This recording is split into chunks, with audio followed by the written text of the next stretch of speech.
UFC Fight Night Whittaker vs Aliskerov is kicking off this weekend, and in this video I'll be giving you my predictions for every single fight on the card and all the best moments of the card. Kicking it off with the first fight of Xiao versus Chang Li. So there's not a whole lot that we've seen from both of these guys. They're both coming off season 2 of Road to UFC, which they both fought in August last year. And from what I've seen from the both of them, they're both pretty aggressive fighters, and they both fight at a pretty fast, heavy pace. But I would probably give Chang the higher likelihood of actually finishing the fight on the feet. I think he's got a bit of he's better power translation there, and he's pretty relentless with his wrestling. He's pretty good with that wrestling style. He's very much a guy that really hunts for the takedown, tries to get them down, and then goes for that ground and pound. But when you look at Xiao, he's got the experience there. I mean, he's 26-8 compared to 9-1, and he's got pretty decent durability, which he showed in his fight against Quinones on Dana White's Contender Series. That was the main fight I was really going off for him, and his striking was pretty decent there. He kept up a very good pace. He's got a nice very nice right cross, and his inside leg kicks are very good. He was disrupting Quinones' pace a lot when it came to, and his rhythm when he was trying to get going in the early rounds. The inside leg kick especially was the one that was really actually making the difference through the early rounds of that fight. And he showed a very good gas tank as well. His pace just really didn't let up throughout pretty much the whole entire fight. And Quinones was piecing him up deeper into the fight around the second and third round. He was very bloody. I mean, I think he got his nose busted. And yeah, his pace just did not slow down. He was applying a lot of pressure, but Quinones was just landing the better shots.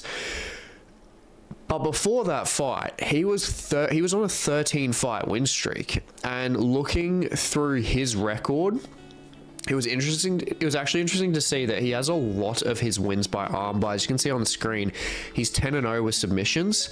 So I think that was the really big outlier in this fight, because we just don't have a lot on them, and they're both pretty similar in the way that in their fighting styles. But I would probably say, if anything, I think that submission record of Xiao does stand out a bit more than anything. And I feel like if you look at Chang's fight style, he goes for that takedown, he tries to get the ground and pound. So I'm really thinking there is a potential possibility that Xiao could actually secure an armbar through that, because I feel like when you look at his road to UFC fight against, I can't remember the Indian bloke's name. He fought literally, I believe it was his last fight. He was very open when he was in top control. I mean, that's probably because the Indian guy didn't have a lot of submission threat, but if he fights in that same way against Xiao, I could see a possibility for an armbar opening up there. And being 10-0 with that much experience, there is a possibility that he could probably capitalize on an opportunity there that Chang Li could give him. So I do think that Xiao will get the sub in this fight, but it's arguable either way. I mean, if it stays on the feet, Chang could knock him out, or I mean, Xiao could possibly, you know, with that pace that he's got, a consistent pace and cardio, he could get a decision. But yeah, I think if I'm going for one, my best bet is going to be a sub on this one. Moving on to Magomed Gadzhiyasulov versus Brendson Ribeiro. So I'm going to take the guy that has the last name that pretty much has every bloody letter in the alphabet in it. Like, when you look at Brendson Ribeiro, he's got power. He's definitely got power there, but I just don't think he has the tools on the feet. And when you look at his fight against Zhang in his last fight, I was very, very confident Zhang was going to knock him out. And that's because Zhang's boxing was just more complete than his. Because when you look at Ribeiro's fights, he only uses 1-2s. He's very, very on those 1-2s just because he likes to utilize that reach he has. He's got an 81-inch reach, but I don't think I've ever seen him throw a hook. I mean, correct me if I'm wrong, but when I saw that those fights when they were coming up, and I was looking at the matchup between Zhang and Ribeiro, I was very confident in Zhang, and that's exactly what happened. Zhang knocked him out in the first round. So Ribeiro just relies a lot on those 1-2s, the explosiveness. He relies on the explosiveness over his technique. And if he fights someone with a strong striking arsenal, then he's in trouble. And Gadzhiyasulov is a K1 kickboxer. He's very fast. He's got front leg kicks and like very quick front leg kicks and brutal outside leg kicks as well. So he's very, very versatile with his kicking game. Honestly, I think he will piece Ribeiro up if Ribeiro doesn't land that KO shot. I think, like, even though Ribeiro has the reach advantage there and the KO power, I just think Gadzhiyasulov is just way too technical for him. I mean, he's got so many weapons. When he fought Medina on the Contender Series, I recommend watching that fight. He was using spinning back fists, body kicks, leg kicks. He even used a Showtime kick that landed as well. And honestly, he landed even more. I just don't know off the top of my head, to be honest. But he was tearing apart Buddy Medina in that fight, and I honestly think that it's going to go the exact same way. And I think with those front kicks, those teep kicks, I think he's going to really destroy Ribeiro's body in the early rounds. And I honestly think, even with that reach at disadvantage, I just think he's way more technical and way more skilled than Brendson Ribeiro. And I think he's going to knock him out. I think he's going to knock him out bad in either the first or the second round. Moving on, Kang versus Muin Gafurov. This one's definitely a tougher fight to pick than the last ones. Gafurov, when you look at him, he's been okay in the UFC. He definitely has the power advantage here, and he's got the age advantage too. But I honestly think I am liking this fight for Kang more, especially if we go off their fights against John Castaneda. They both fought John Castaneda, and even though when you look at Kang doesn't have the KO power. He's 2-1 with KOs, but he's very composed and accurate on the feet. He lands at a 60% clip. So anything around like 56, 57 and above as a clip with more than 3, 4, 5 fights in the UFC is impressive. It means they are definitely accurate. The statistics back that up. And he manages his distance very well, and he's got a 5-inch reach advantage in this fight, and he utilizes those 1-2s very well. So that's how he really manages that reach. And I think that is definitely going to be the biggest issue for Gafurov in this fight. And Kang, he's got experience in the UFC as well, more than Gafurov has. And Gafurov, he's definitely finishable. I mean, it's hard because you look at his fight against Said Nurmagomedov. Said Nurmagomedov is very good. And then you look at the Castaneda fight as well, when I know Castaneda didn't finish him, but he landed a very clean head kick at the start and dropped Gafurov on his ass. So there is that possibility there that, you know, he is KOable, he's knockoutable, but I don't think Kang will do it. He just doesn't have that real threat there.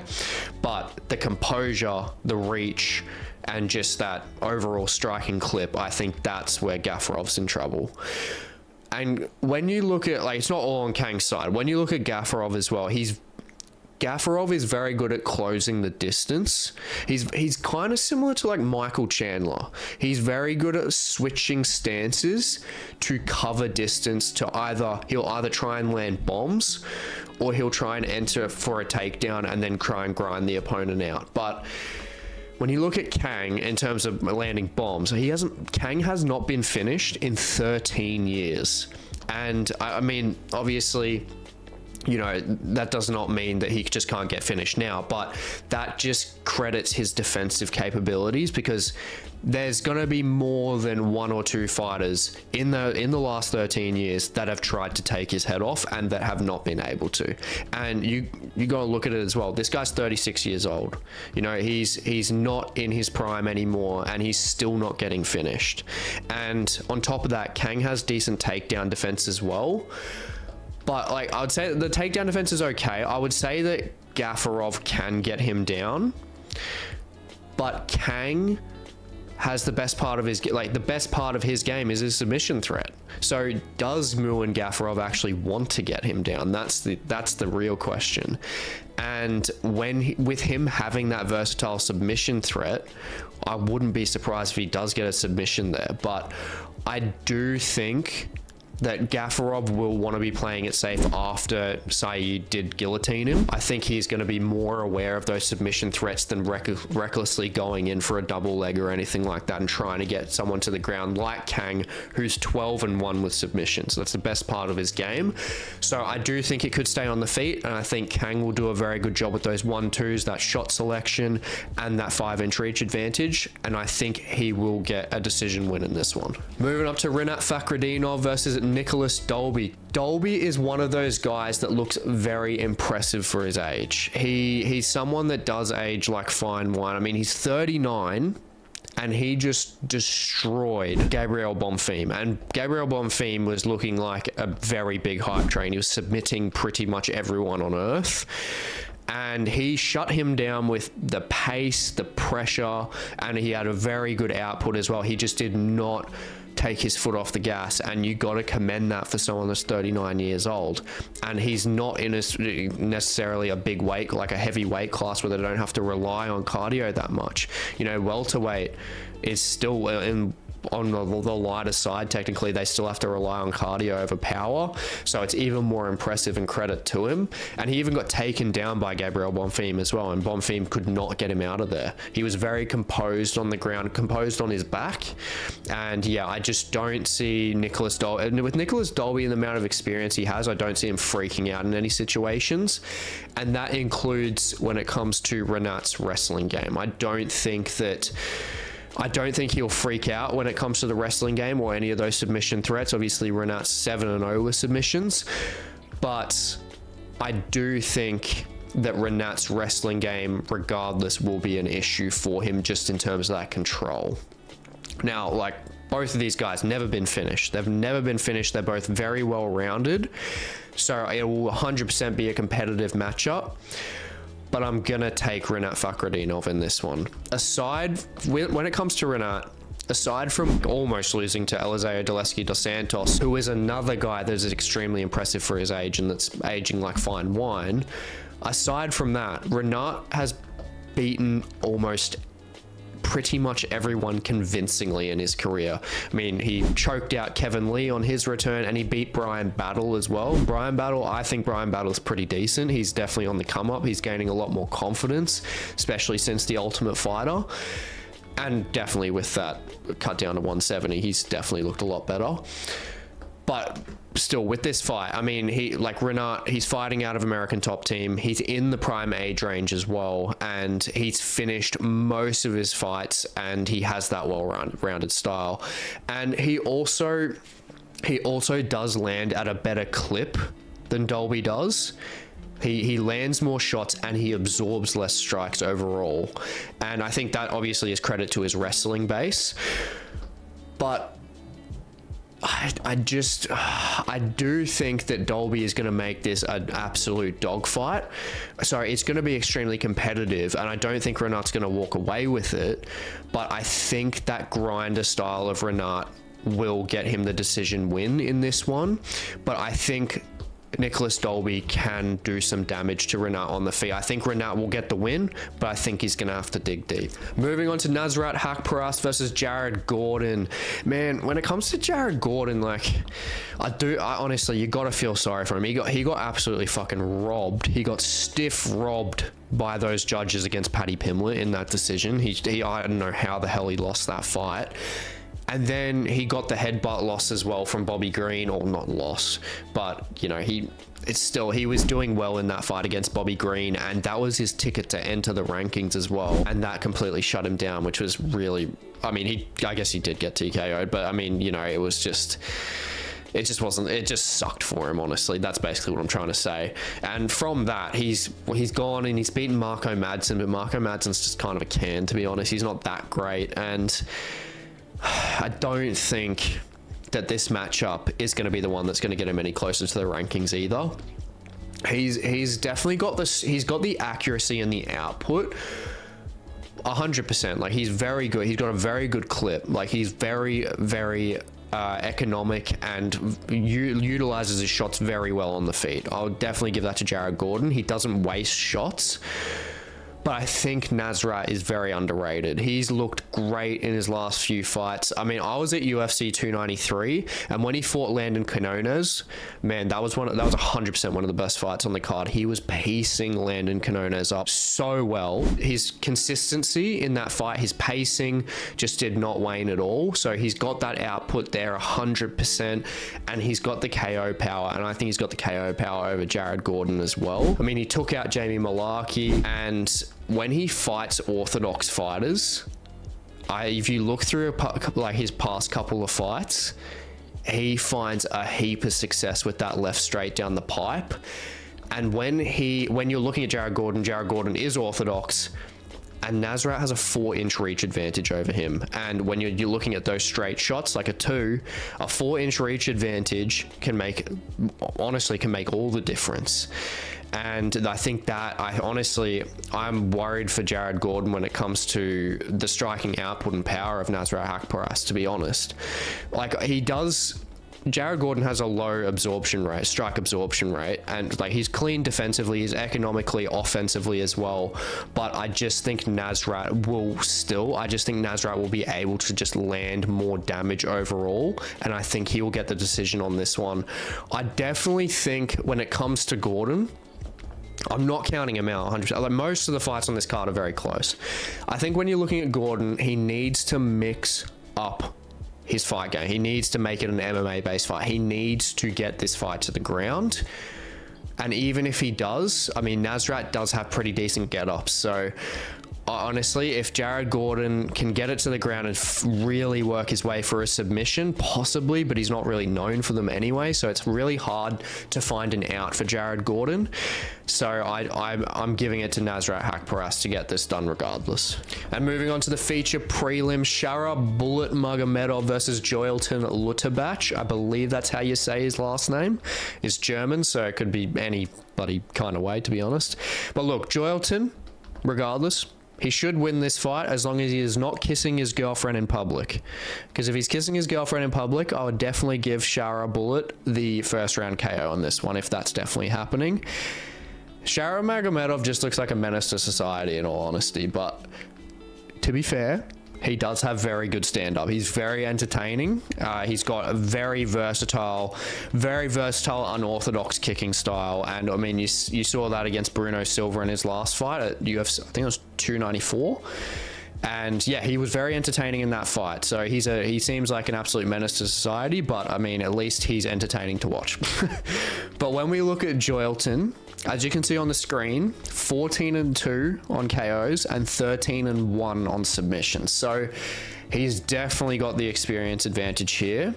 And if he comes out like Bruno Silva, he needs to get Shara Bullet on the ground as soon as possible, because Shara Magomedov was piecing Bruno Silva up on the feet. He was landing fantastic strikes, and he wasn't like touching or anything, not like just trying to find the distance. He was like, especially with the leg kicks, man, he was chewing up the legs with those leg kicks early, and then, you know, he really started finding his rhythm. So basically what I'm saying with that, Joilton needs to make sure that he's not passive. He needs to make sure that he's moving, he's circling out. He needs to make sure that he's not staying on that center line where Shara Magomedov can pop off on him. And even with Joilton getting Shara Magomedov to the ground, Shara Magomedov is extremely aggressive off his back with the striking, not with the submission threat, with the striking. And even against Bruno, he was doing a lot of damage just off his back. And I mean, since UFC 294, I'm sure Shara Magomedov has improved a lot on the ground, and he has pretty good takedown defense as well. But when you look at Lutterbach, I mean, he's fought some pretty decent opposition. He fought Dricus du Plessis in 2019 in KSW. He did get knocked out, but he was pretty decent on the feet. He was causing Dricus du Plessis he was causing some issues for him, but he did get out-muscled by Dricus du Plessis at no surprise, really. You look at Dricus du Plessis, he's just a freak. But yeah, he was doing pretty decent. I mean, he showed a good jab. He's got pretty decent uppercuts and leg kicks as well. He's got a pretty decent versatile striking game overall, which was causing some problems for DDP.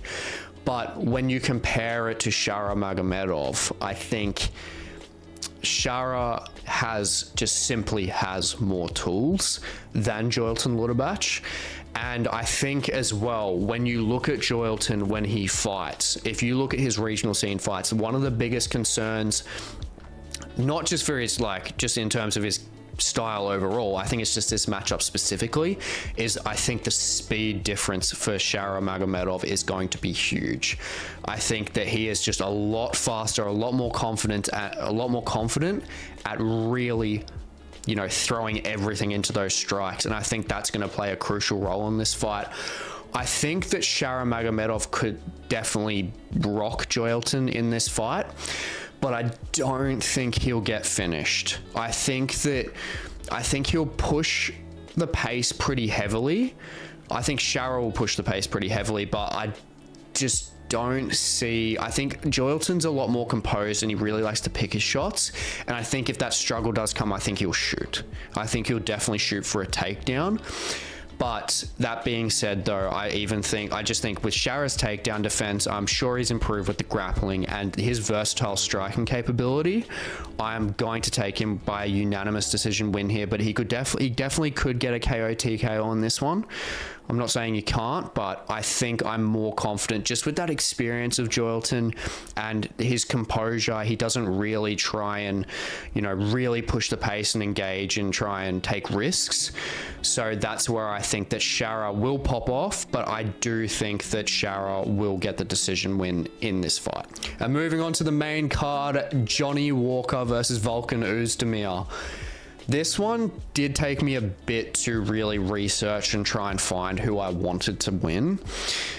Well, not wanted, who I actually thought was going to win. And I do think the odds are fair. I think it definitely should be a pick'em. I mean, I think both of these guys are really going to hold up in that lower half of the ranking spot for the next couple years.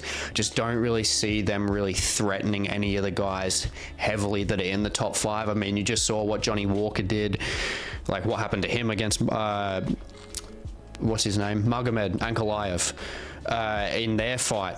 I mean, he basically got his nose completely busted, and I just would not be surprised if that happened if he fought against Yuri, even Jamal Hill. If he fought against any of Alex Pereira, would destroy him as well.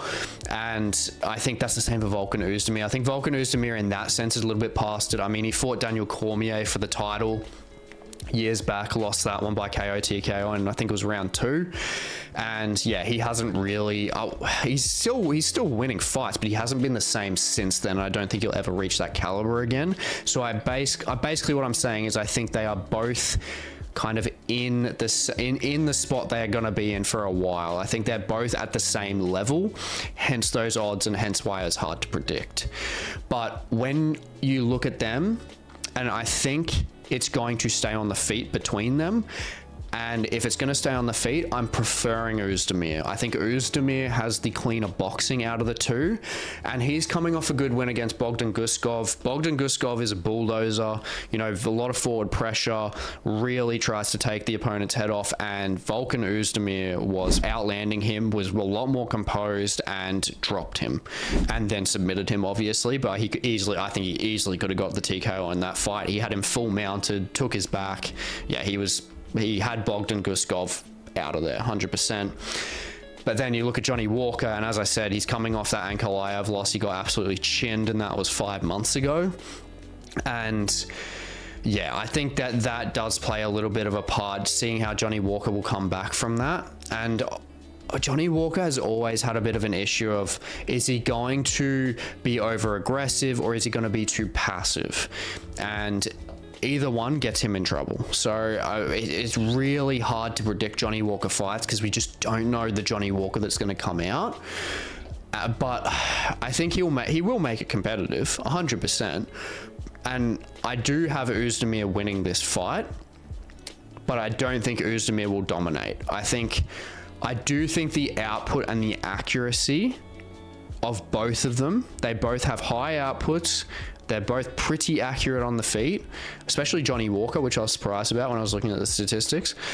But with that, one of them is getting finished, and I think it's going to be Walker. I think even though Walker has a very nice reach, you know, he's got a very good reach advantage, about 7.5 inches there.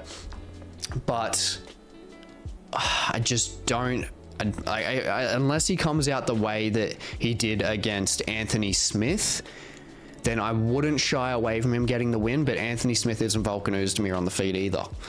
So I do think that Oezdemir, with the higher output and the better defensive capability on the feet, I think he will probably, I think he's going to catch Johnny Walker overextending, and I think he's going to get that KO TKO in the, I reckon, the second or third round.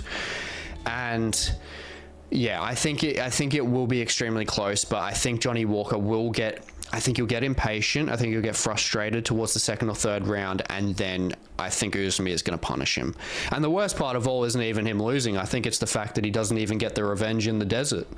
Because, I mean, obviously we saw what happened with him in the first Magomed Ankalaev fight, which was complete bullshit, and Magomed Ankalaev should have got DQ'd for that. So I think it's just going to be another annoying loss for Johnny Walker in this one, to be honest. But yeah, I'm going to take Oezdemir, but I'm only just going to edge it to him in this one. Moving up, Muhammad Naimov versus Felipe Lima. So looking into this fight, this one probably took the most research, just mainly because of Felipe Lima and who he is. And Muhammad Naimov, you know, he's had a couple fights in the UFC. But I will say, looking at both of them and doing the research, I think this fight's pretty underrated. When you look at Naimov, he's got the UFC experience here. Obviously, Felipe Lima hasn't been in the UFC yet. But Naimov, you know, he's 3-0 in the UFC. He took out Malarkey and Eric Silva. He took out Eric Silva in like less than a minute, I believe. And the biggest one is he beat Nathaniel Wood. And Nathaniel Wood is one of the best fighters outside the rankings at featherweight, 100%. And it was a very competitive fight, but he fought a very good fight aside from, you know, about 300 groin shots and a fence grab. I will say that. But I don't think those were going to really play a huge part in him either winning or losing that fight, to be honest. But when you look at that and him beating Nathaniel Wood, he is very, very close to the rankings, and it is deserved. But when you look at Felipe Lima has been pretty impressive on the regional scene. He's very similar to Naimov. That's what makes this one hard. They're very similar, and you can see the odds there, $1.83 to $2.01. That's very close to a pick'em as it is, and I think that's fair as well, just like the last fight. Muhammad Naimov, I mean, he's well-rounded. Felipe Lima is very well-rounded as well. Felipe Lima, he's very fast. He's got good movement, good takedowns as well, and 100% the best part of his game is his cardio.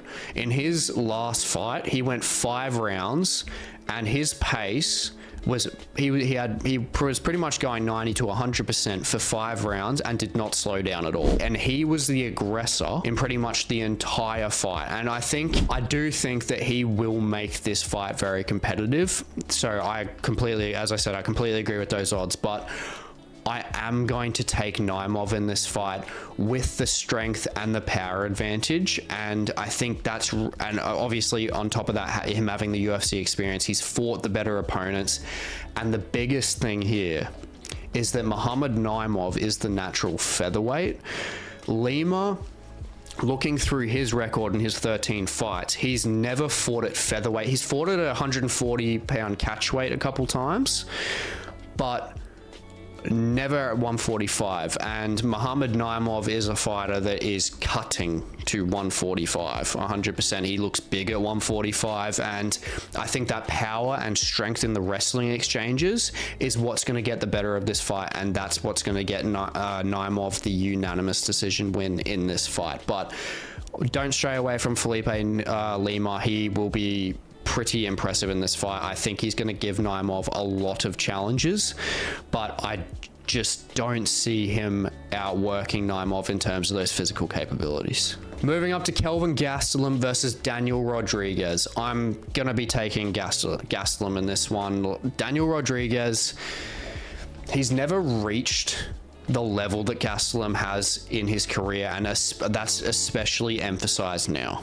He's 37 years old, and somehow Gastelum's 32. Like, when you look at Gastelum, I mean, he's been in the UFC for so long, and I was very surprised looking into the stats that he actually was 30. I honestly thought he was 37. I thought he was about 35, 36, possibly even 37. I thought he was around the same age as Daniel Rodriguez.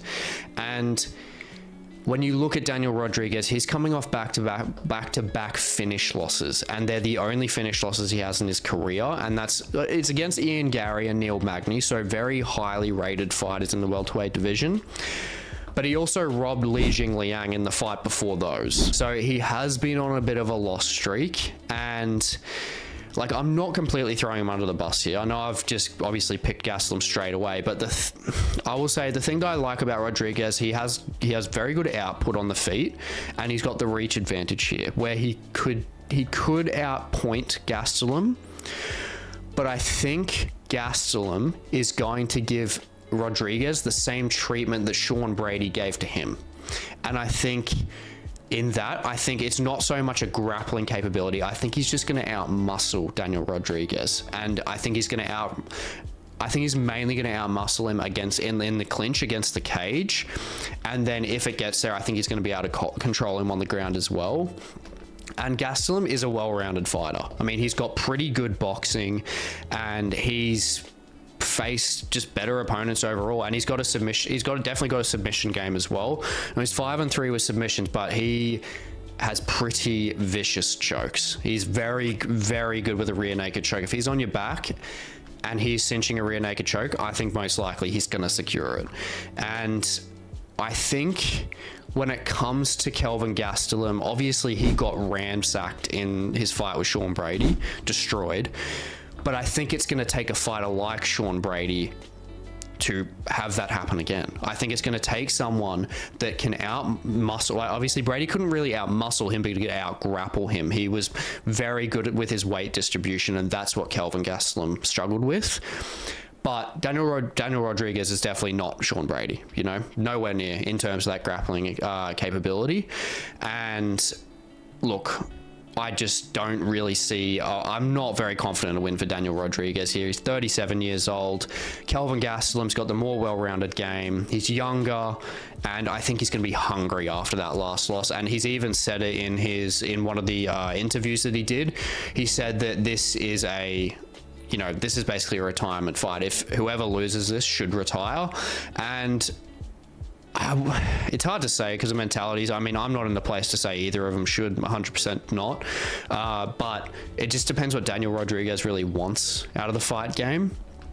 But I don't think Kelvin Gastelum should retire. He's still got, even though he's lost, a couple times in recent times, I mean, he's still got a big name. He had a fantastic fight against Israel Adesanya for that interim belt. And, ever since that point, and even since, winning the Ultimate Fighter, going undefeated on the Ultimate Fighter, fighting arguably the scariest guy in Ultimate Fighter history in Uriah Hall, and beat him when he was like 22 years old. Kelvin Gastelum being 32 now, I think he's still got it in him. He just needs to work on his game and solidify. Mainly, he needs to solidify a division. He needs to actually figure out where he wants to go. I think the only guy that can switch up divisions like that is Kevin Holland. That's because Kevin Holland doesn't give a shit. He just wants to fight. But yeah, I think between these guys, I am pretty confident in Kelvin Gastelum getting that decision win. And either way, I don't think he should retire. And moving on to the co-main event, Sergei Pavlovich versus Alexander Volkov.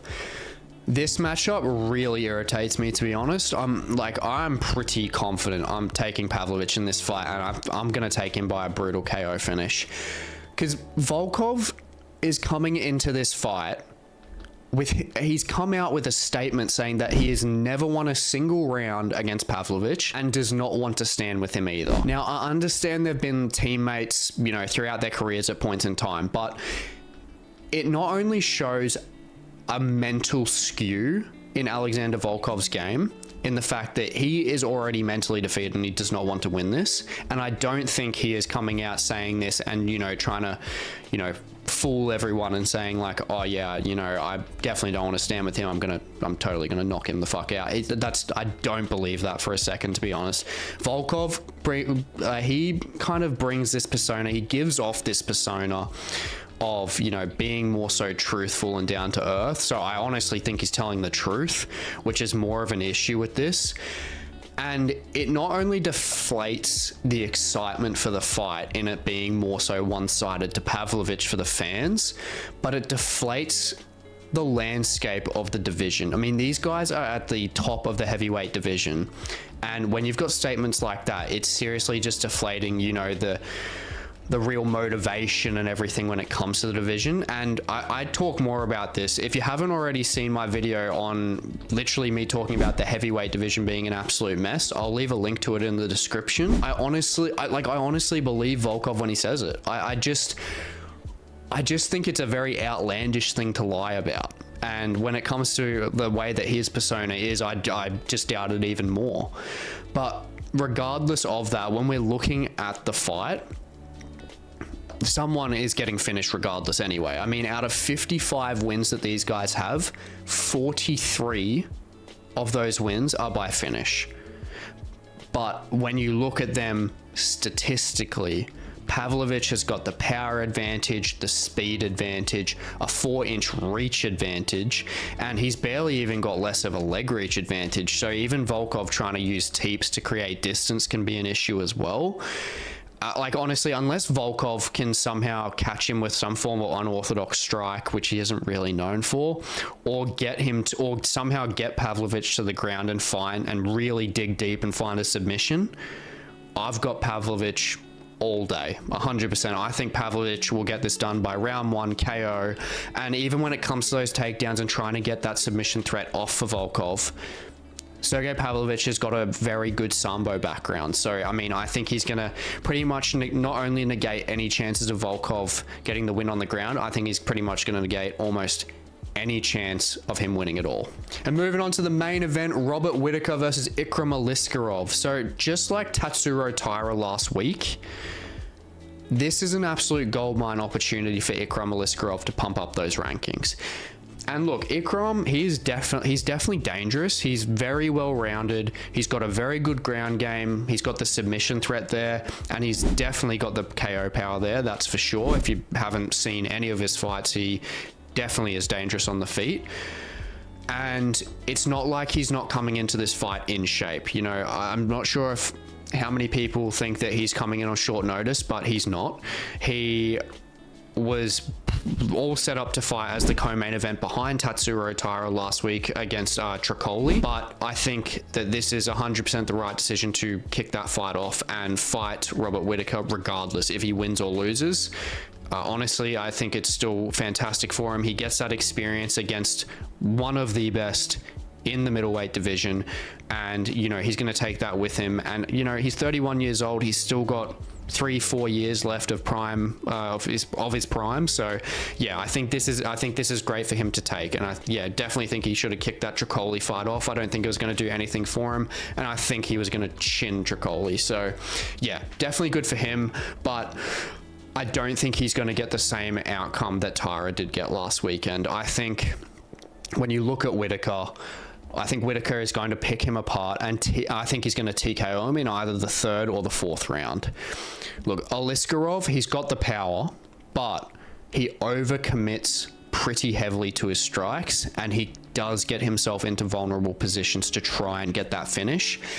And doing that against a technical karate-based striker like Whittaker, who's very good at managing the distance, has fast hands, has got the power as well, that's a huge issue for Aliskerov. And I think the speed difference for Whittaker is probably the main thing that's going to pull through for him in this fight. And in terms of their career experience, it's incomparable. Whittaker has faced the best of the best in his division, and a lot of the best when he fought at welterweight as well. So he's just got a plethora of experience there compared to Ikram Aliskerov. So yeah, I honestly think Robert Whittaker will drag Aliskerov into deep waters. He will stuff the takedowns, because that's perfect for him on that side of things, because he's literally just spent the whole entire training camp that he's had preparing for Khamzat Chimaev and Khamzat Chimaev's chain wrestling. So Robert Whittaker, I think, will definitely be able to deal, well, at least a lot better than he was originally going to, against,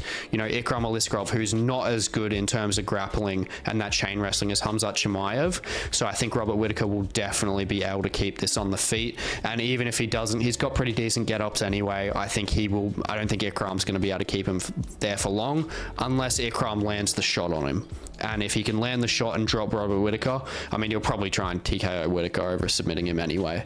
But when it comes, I don't think that's going to happen, because when it comes to, I think Robert Whittaker is going to drag it into those championship rounds, and that speed and that precision with that karate-based style, that's going to take over, and I think that will get him that 3rd or 4th round TKO finish. Now moving on to the Fight Card Awards, kicking it off with Fight of the Night, I'm giving it to Rinat Fakhretdinov versus Nicolas Dalby. Look, I can understand how this can come as a surprise compared to some of the fights on the main card, you know, like Pavlovich's fight and Whittaker's fight and all that. But when you look at this is a top 15 eliminator fight with two guys that have very high outputs, and they both love forward pressure. So I think that this is just going to be a fight that is not only going to be fast paced, but I think it's just going to be a fight that uses all aspects of MMA. So, and I don't think they're going to slow down either. I think both of them are durable. They both have never been finished. And I think throughout that 15 minutes, we're just going to get a display of everything. So I think that really constitutes a fight of the night. And I honestly think it will be a great fight. And as I said, I think Rinat Fakhretdinov will take that fight. Now, moving on to performance of the night, I think Robert Whittaker will just show that there are honestly levels to the game. And as I said, he will stuff Ikram's takedowns. He will outstrike him on the feet, and that strike speed and precision that he's got, I think he will just take the show. I think he'll have a great performance. And look, a performance like this, just like Dustin Poirier against Benoit Saint Denis, I think that this will be a great fight for him to get that step closer back onto that title fight. Now moving to the fighter to watch, I would go Shara Bullet, but I want to put someone that's a bit lower on the rankings and that's a bit more unknown. I kind of like that doing that a bit more with the fighter to watch, and I'm gonna give it to Gadzhiyasulov, because I mean, he's more unknown obviously, but when it comes to this matchup, golden opportunity. He's got the cleaner striking than Ribeiro, and I think that he's going to get a brutal KO, and I think that he will get put on. I think he'll 100% get put on notice in that division after he knocks him out. And on finish of the night, pretty much an absolute no-brainer here from me. Could have guessed it, Sergei Pavlovich. I'm 100% confident that Pavlovich is going to get this one done, and I think it's going to be absolutely brutal.